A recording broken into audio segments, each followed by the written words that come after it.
Hey everyone, it's Dr. Rick, founder of Verbal 411, and we've got some downtime in the clinic, so I'm going to do an unboxing on TMG. TMG stands for Tri Methyl Glycine, and if you're new to the channel, please consider subscribing, give a thumbs up if this has helped you. I run an integrative medicine virtual clinic. I see patients from around the USA, and we try to get our patients to make changes to hopefully reverse disease and or beat the diseases that are coming. And all Americans, no matter how healthy or unhealthy you are going to be hit by one of three or all three possibly diseases that kill everyone. And the first one's heart disease, the second is cancer, and the third is neurodegenerative disease, strokes, Alzheimer's disease. So it's important for you to make those changes that will keep those three things away from you for as long as possible. And longevity is certainly in the hopes of what I will achieve with most of my patients, but also having a good lifespan and productive and independent lifespan is important. So TMG, the reason I have this out is a patient of mine recently but I had a virtual consult, and as you can see, homocysteine level right here is elevated. So I suggested TMG and other things to bring out homocysteine. Homocysteine is a blood test that we order as primary care doctors to determine if you're at risk for a heart attack. Now, when you have elevated homocysteine levels, it typically means you don't take enough folate, but deeper diving into homocysteine or homocysteinemia shows that elevated levels for a prolonged amount of time can be associated with heart attack because of vascular irritation, blood vessel and heart irritation. In addition, it's also increasing your chances for Alzheimer's, Parkinson's disease, and or neurodegenerative diseases. So something as easy as exercise and proper sleep will help. But in addition, I think this is great for reversing the homocysteine level if it is elevated in you. If you don't get a homocysteine level with your wellness exam, please ask your doctor. I usually do homocysteine, cardio IQ testing, which breaks the lipids into standard 4, total cholesterol, HDL, triglycerides, and LDL calculated, but it also gives apoprotein B and then LDL. Well, there's other things, but I believe apoprotein B is more indicative of ischemic heart disease or atherosclerotic heart disease than LDL.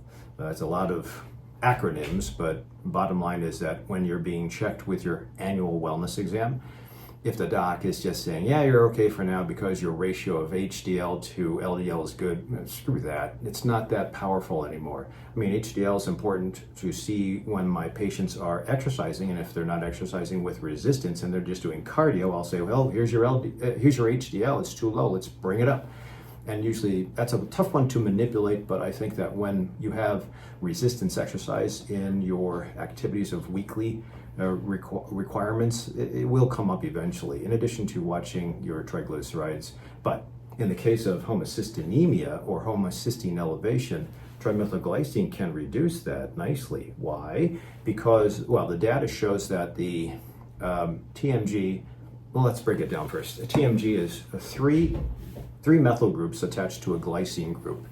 The glycine is the backbone of triglycerides. It's your fatty acids that are released for energy from the liver and the fat and the muscle. And when you have homocysteine levels that are elevated, it's dangerous because increased homocysteine, we already talked about that, but we want to be able to convert homocysteine to methionine, which is a better amino acid, less irritation to the vascular bed and the brain.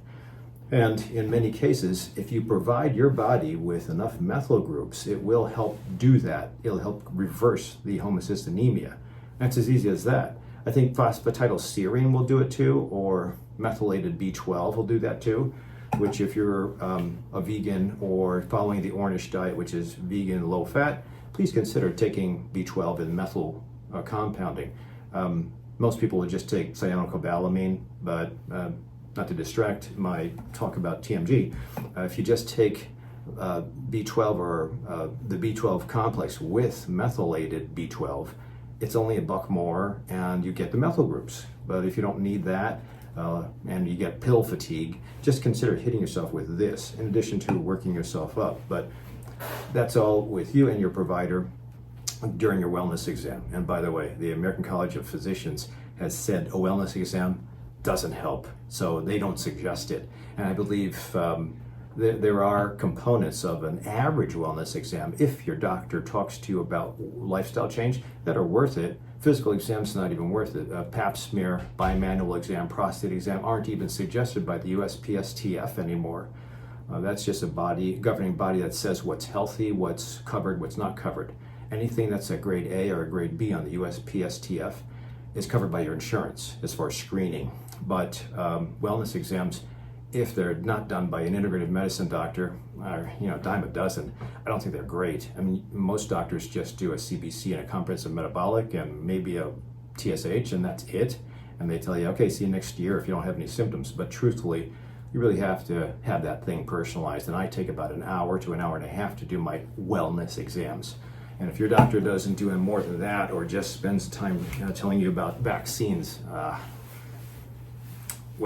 please be healthy. But bottom line is that TMG at 4 grams a day has been known to help the homocysteine level drop. And there are other benefits for TMG as well.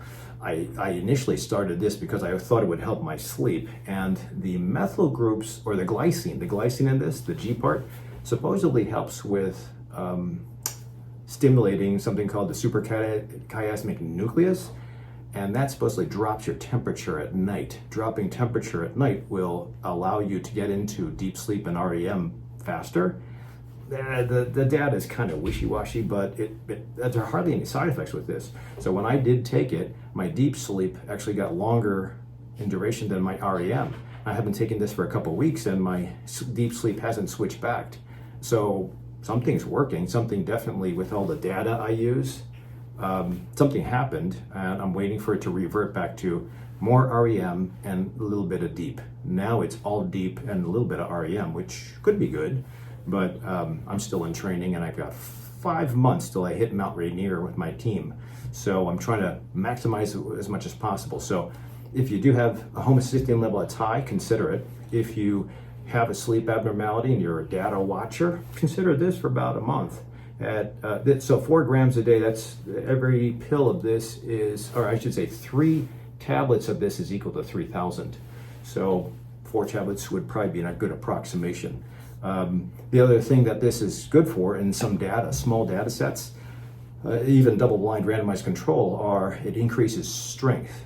So they're small data, small studies with mostly college athletes and CrossFitters that showed an increase in strength. One with college-level non-athlete women showed a decrease in fat mass, no change in strength. But I think bottom line if you are pushing as much as possible with your resistance exercise, which everybody should be doing, even you cardio guys, it might facilitate your strength gains with this. So I don't think there's any side effects, and it's relatively cheap. So if you have any problems with homocysteine levels that are elevated, heart disease that's lurking, you want more power and strength, and or you want to help your sleep, I think it's worth giving it a try. If you have any ways that you've applied it or any brands that you have found very helpful, please put them in the comment section down below. Hopefully this gives you some ideas about optimizing health. And if you haven't subscribed, please consider subscribing and giving a thumbs up. Otherwise, I'll see you at the next video.